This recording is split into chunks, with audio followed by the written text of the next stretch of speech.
Hey there, Bear Club! At the Mama Bear Initiative, we explore how to protect ourselves so we can protect our cubs, the people who depend on us. Join us and get the confidence you need to stay safe, make good choices, and protect yourself and those you care about. Let's go! Hello, and welcome back to the Mama Bear Initiative podcast. I'm Stephanie Dunham. I'm Evelyn Mason. I'm Rochelle Knapp. We'd like to thank you for joining us today on this podcast episode. We're going to do something a little different than what we normally do. We're going to focus on a topic related to our first episode, the one about Am I Worth Protecting, which is self-worth. Mm-hmm.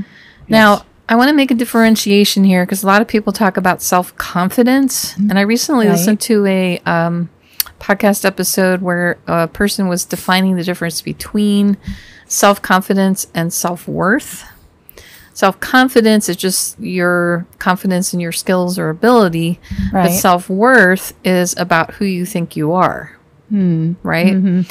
And a lot of people can have self-confidence but not really have any sense of self-worth, which often leads to a lot of negativity or anxiety, or, you know, if you have trauma, it's especially hard to have any sense of self-worth. Yeah. And the main message you get is you're not good enough. Right. Yes.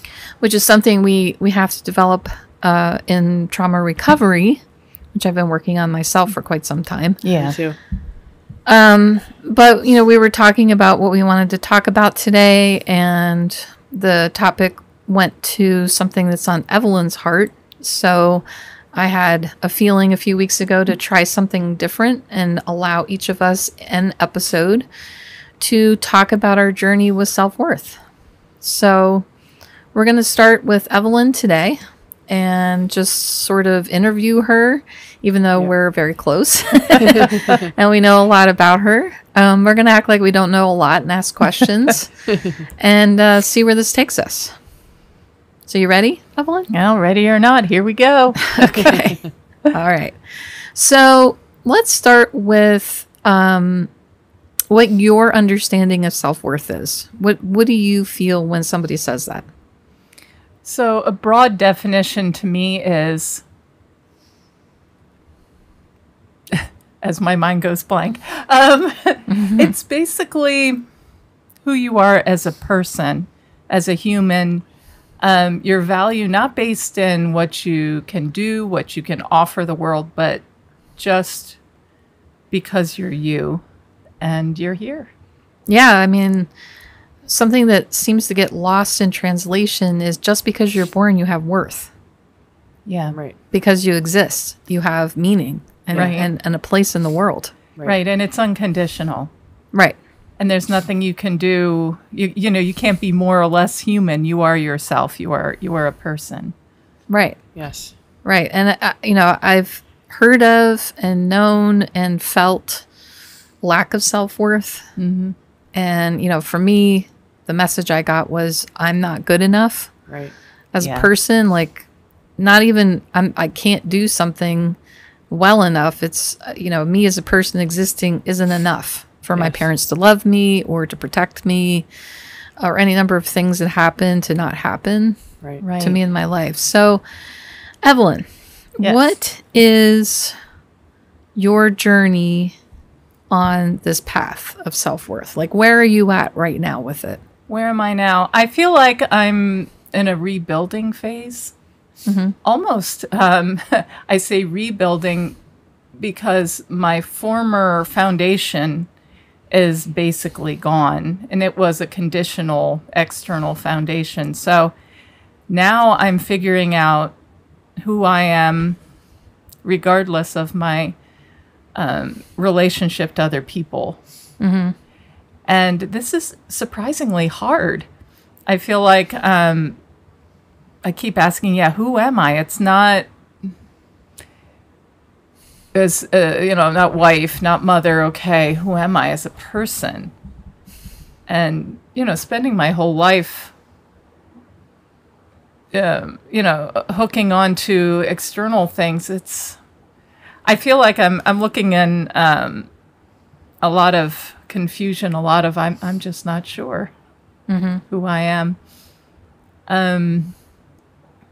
So in a lot of ways, I'm trying to figure that out. Okay. Who do you think that you were before this journey began, the rebuilding began? Well, this would go back to when I was little. I was always very small. In fact, I was born, when I was born, I was in critical condition. My first 72 hours, I was small. I was induced. I was not ready to be born. Apparently, I had 2 collapsed lungs and was fighting for my life. So my programming very early on was, I'm small, I'm fragile. I need people to protect me. I am not strong. In fact, sometimes I would try to compensate with being loud, being sassy. And, as a child, that was very much stifled by my parents, by school teachers, by other kids who were like, shut up, So my old programming said, you're small, you're weak. And then going into school, I just was not very good at a lot of things. Sports and things like that scared me. So, which reinforced the whole thing about being small and weak, and then lesser than, because now I had a bunch of people to compare myself to. Sure. Yeah. And so this sort of mentality basically kept growing. Small, weak, incapable, not as smart as the other kids. I had a sister who's straight A's. My grades were all over the place. My brother just sort of checked out, but he's a really good artist and a really good chef.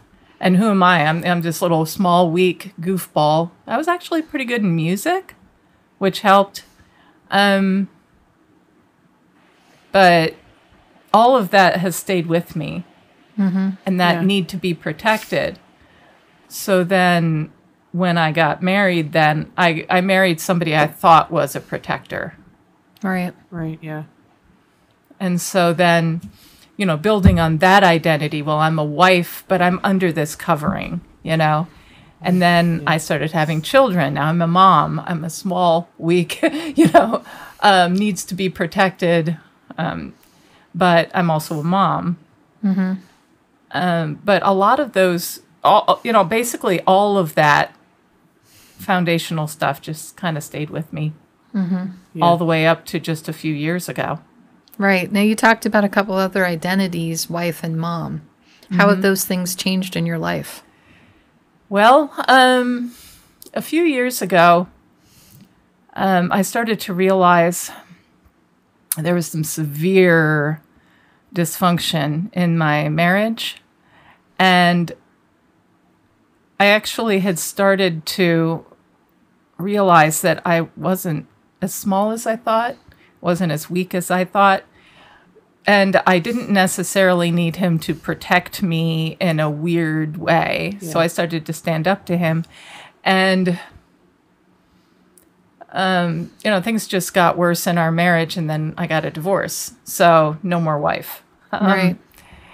And then there has been some problems in my family to begin with. But as a lot of you may be able to relate to, when a divorce comes in, a lot of times the kids take sides. And there had been programming in them from their father of how to see me. He, one time he even said, your mother's not well. So right. There's just sort of weird relationship with them. And when we got a divorce, one of my daughters just outright blamed me, told me I wasn't a good wife. And the others just kind of, I don't know, it's like they didn't know what to do with me. So I'm estranged from my daughters. And I have a son also. And we're trying to figure out, how to have a relationship that's healthy. But then, and plus they're all grown too. So I'm technically their mother, but I'm not we don't have much of a relationship at this point. So that identity of mother, I'm still not sure what to do with it. They're still my kids, but my therapist had told me, it's interesting. She said that they're not in your everyday life. They live so far away, and yet this is so devastating. Yeah, it is definitely. devastating. I mean, it seems to be a thing that's happening more and more, estrangement from your parents. Yes. And I think there's some legitimacy to that for a lot of people, but there's sometimes when it's not legitimate.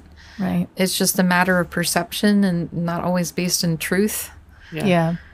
But, going back to what you were saying earlier about, externalizing your identity in roles, put you in a place that when those things were stripped from you through, things that have happened, now you're left with, who am I?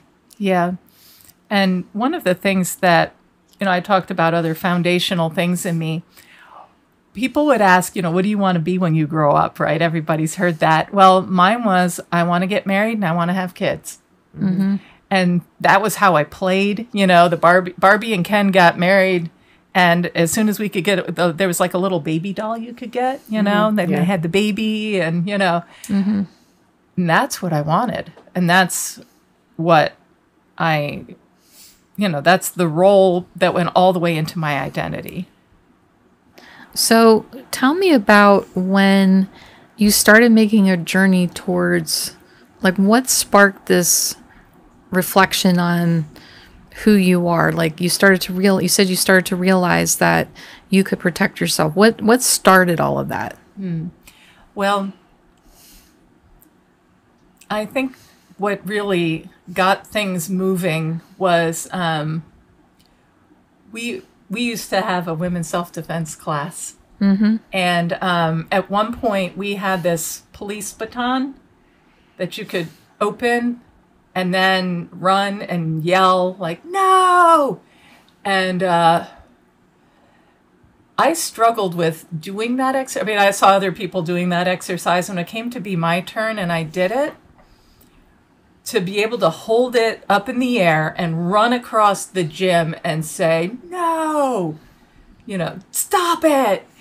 And I felt very much, I can take care of myself and I need to. Like, it awakened something in me, that self-protection.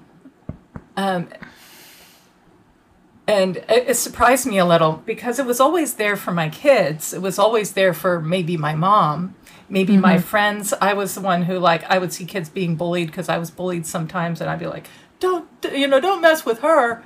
But myself, am I worth protecting? That exercise of having that imaginary enemy that I'm running at and actually running towards them and saying no. I think that's what really started it. And then I started to think, I see value in other people. Could I see value in myself? When my dad was very sick and he was dying, and he was always a doer, but he wasn't able to do anything. He couldn't even speak. He's laying in the hospital, and I could tell he felt so depressed. And I remember telling him, you are worthy, of life just because you're alive. It's not what you do, it's who you are. And those words came back to me, kind of like how we started the episode. Can I believe that for myself? And at first it was just like a mental exercise. Like, I should do this, right? Because if I zoom out and think, how would I want my friend to respond? I would want her to think, yes, you're worth protecting. Right. But for me, it was more like initially a mental exercise until I had something, like, literally it was visceral. That visceral response of yelling with that baton in the air really helped to launch it. And it was actually really good timing because things were getting really toxic in my marriage. And I started to stand up to him for the first time ever. And actually say, no, you don't get to treat me like this. But even then, initially it was baby steps. Right. Do you remember the first time that you felt the shift in your identity in your marriage, when things were kind of, even before the training perhaps, when things were going bad, or you noticed things were going bad and you really weren't sure what to do? Do you remember that? So I remember one night, yes. Actually, I remember a couple of times. We were in a restaurant, my husband and I, we were on a quote-unquote date, and I started to talk to him about how I thought that he should, look into getting some help because I could tell he was struggling with some things, and just mentally, just he has his own traumas. And I remember him getting very mad at me, very upset with me, like, how dare you? You're the one who's, got the problem. And I remember thinking, who do you think you are? Before, I would have been more like, well, yeah, he's right, and I probably shouldn't have said anything in this crowded restaurant. But he was like, we're leaving. And I said, you can leave if you want. The interesting thing was I had driven there, so I had the keys. So I was like, I'm going to stay until I'm ready to go. And you know what? He left. And I picked him up later. But I remembered thinking in that moment, like, no. Yeah. You don't get to do this. And I will tell you, while it sort of felt good to be compliant, it felt really good to stand up for myself. And I wasn't pitching a fit. I was just very calm and very firm. And no, you're not in charge of me. So it was like one of the first times you're setting a boundary. Yeah. And holding it. Yeah. Yeah, I had zero boundaries, basically. I had some with my kids, but as far as my husband, no. So you mentioned a couple of times there might be some mental health issues. Can you share with us some of it and how that played into this lack of self-worth? Yeah. As an adult now, I realize that I almost definitely have some form of attention deficit disorder. It was never officially diagnosed. And I do plan to get it officially diagnosed. But when I was little, I had trouble sitting still. I was very impulsive. And I would just say whatever I was thinking. And I got in trouble. I got in trouble a lot. And I would forget things. I remember I used to take piano lessons. And I would get all the way to piano lessons without my books. And I got in trouble with the teacher. I got in trouble with my mom. And the message I got was, you're forgetful, in which I was, but that you're a problem. Right. I got my mom got very mad, and she would spank me when I'd forget my books, and the teacher would be very upset with me, but there wasn't acknowledgement that, yes, this is a thing, but no, you're not a bad person because you're struggling with it. There wasn't let's figure out, hey, let's get a nice little book bag you can put your books in. Let's put it over here. And, to make it into a game, I would have loved that. But I was not, I didn't fit in with the other kids as far as, being able to sit still, pay attention. I had to fidget, and then I'd fidget and lose track of where I was. And school was a struggle. And of course, back then, we're talking, I'm in my mid-50s, so, we're talking in the 70s. Even the thought of kids being like that, it was more like, well, that's just kids, or boys will be boys. A lot of times it was sort of considered a boy thing. It wasn't really a major diagnosis. No. It didn't start taking hold until the 90s. Yeah. Yeah. as a thing that people recognize as a problem. I don't remember like a mental hearing health that issue. Early 90s, maybe like mid 90s. Yeah. Yeah. And of course, there was always a negative attached to that. Right. It wasn't, look how, I mean, okay, so I did get positive feedback because I could write stories and I loved writing and telling stories, and I could play the trumpet and play the piano and I could sing, and it was all so much fun, but I get positive feedback for that, but then I had trouble sitting still, I had trouble paying attention, and couldn't keep my hands to myself, or, that kind of thing. And it was, I didn't know. I just thought that there was something wrong with me. Like, I would think, well, these other kids can sit still. My sister was so good she was such a good student, and here I am. So there must be something wrong with me. Yeah. So, some of what you've described could be traumatizing. Yeah. Like, even at birth, nearly dying. And among other things, stuff that happened at school or whatever. So there must be some level of like PTSD or something going on. Yeah. Plus the way my parents handled it. Mm-hmm. They were very stern disciplinarians. My dad could be very unpredictable. Like, some days he'd be more understanding, other days rageful. And I remember I hated math my whole life, and I thought, well, why do I have this visceral hatred for math? Well, the times that I would ask my dad for help, he was a brilliant engineer, scientist, worked for DuPont.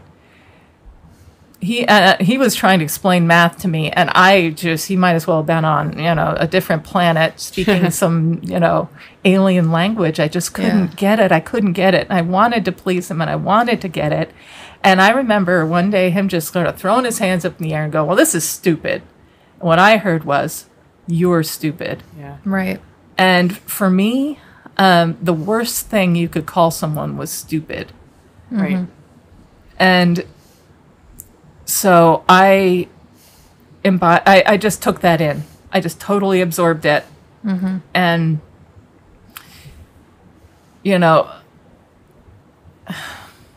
So it sounds like you've spent a good portion of your life seeking validation as a person. Yeah. Like who you are and why you exist, and, your purpose for being here. You didn't have the foundation of you are loved because you simply exist. There was something seemed to be attached to that a lot. Yeah, and here's the confusing thing, because they would say they love me no matter what. Right. But what I was getting was, if I behaved well, good girl.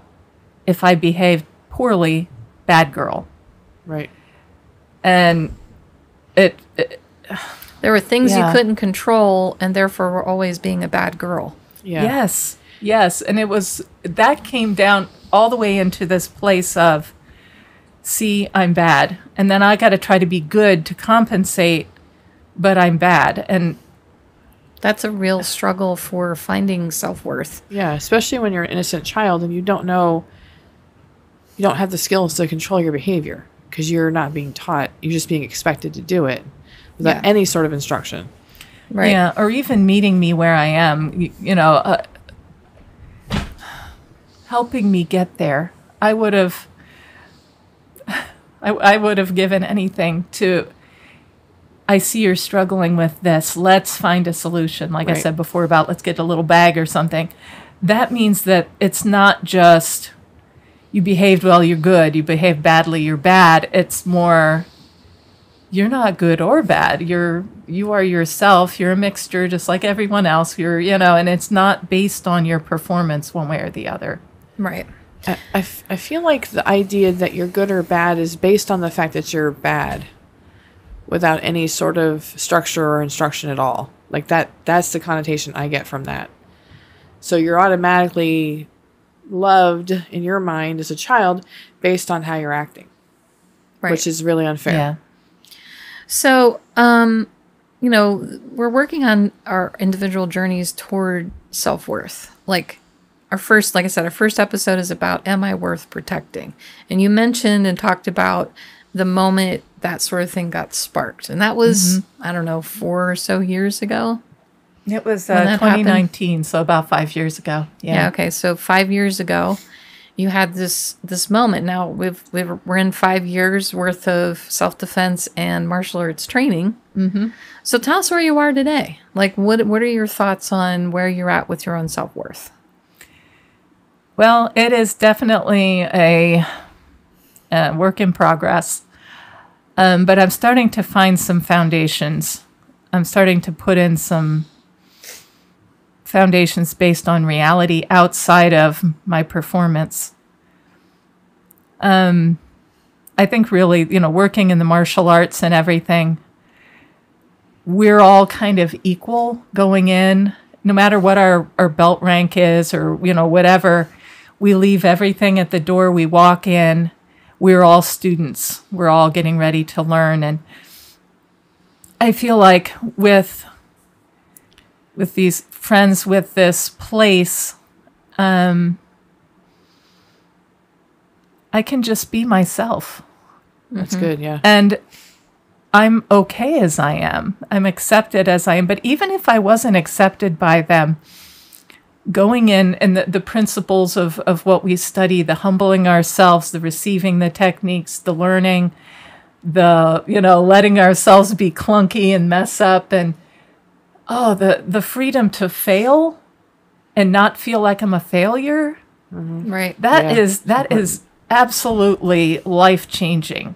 Yeah, that sense of shame can really interrupt the sense of self-worth. Like, the shame tells you you're bad, everything you do is bad.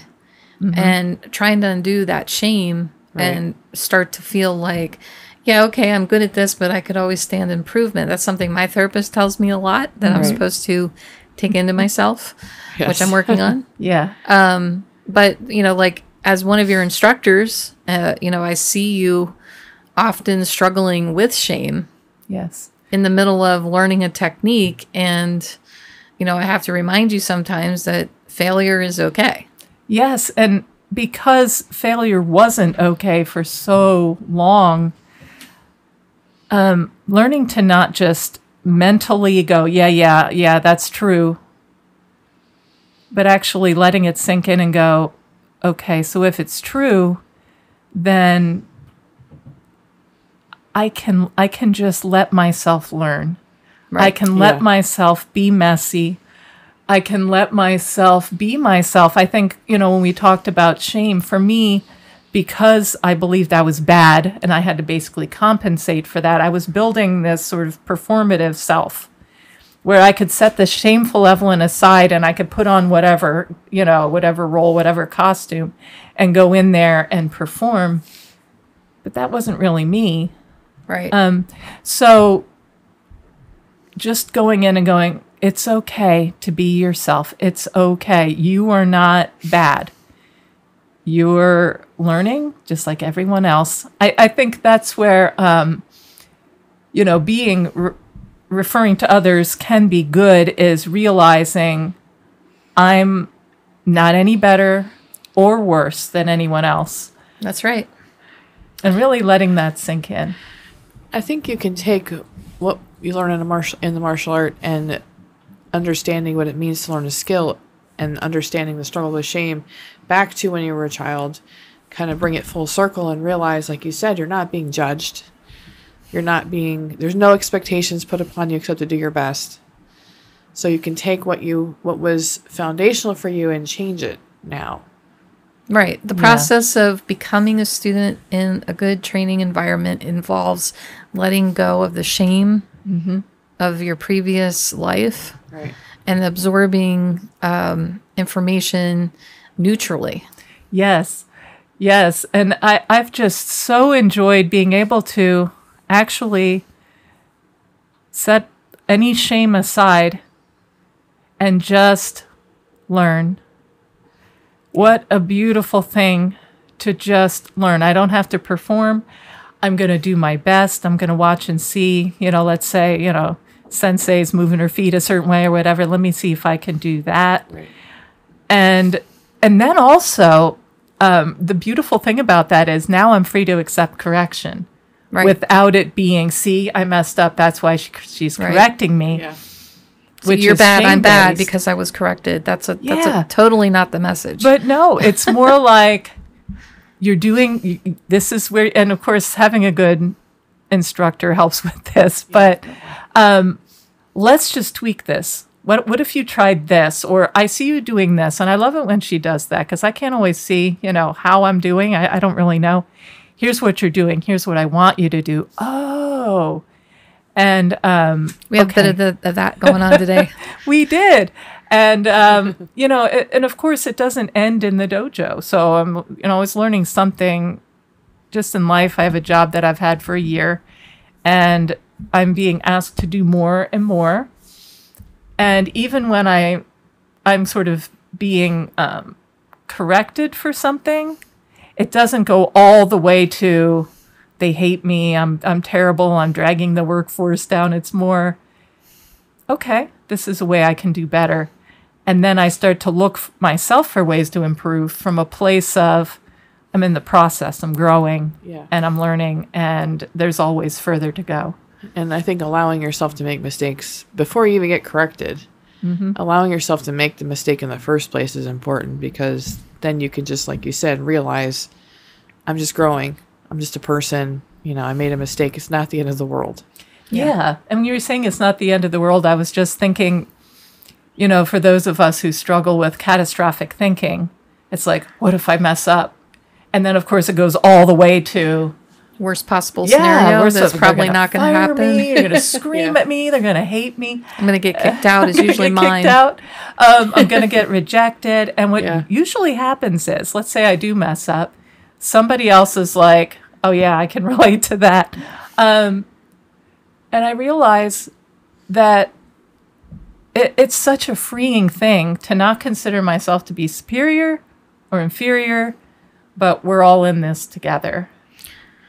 So we're about the 30-minute mark, so I want to ask one final question to wrap up what we're doing. When it comes to your own protection, which is wrapped up in one's own self-worth, one's view of their worth, like what actions would you take to protect yourself is based on how you feel about who you are.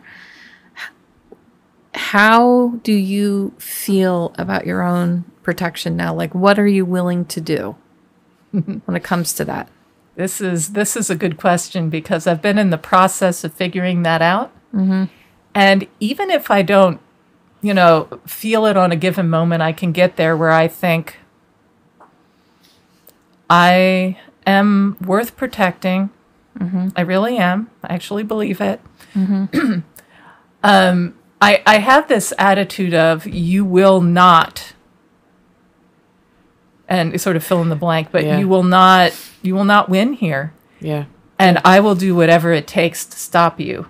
And it's not just for my children or the people around me, although it's definitely for them. Yes. But just a sort of a fun example of that. So I get ready to leave the building. Let's say I'm leaving Steph's house after we've been hanging out. I get my keys and I get them ready. I have a certain stance. I walk out. I'm already scanning. I'm already thinking in my mind. What would I do if? And then as I'm making my way to the car, I'm looking, see if there's any weird smells, anything. And I actually, I guess I would say I stir up within me that I will do whatever it takes to stop any evil that comes against me.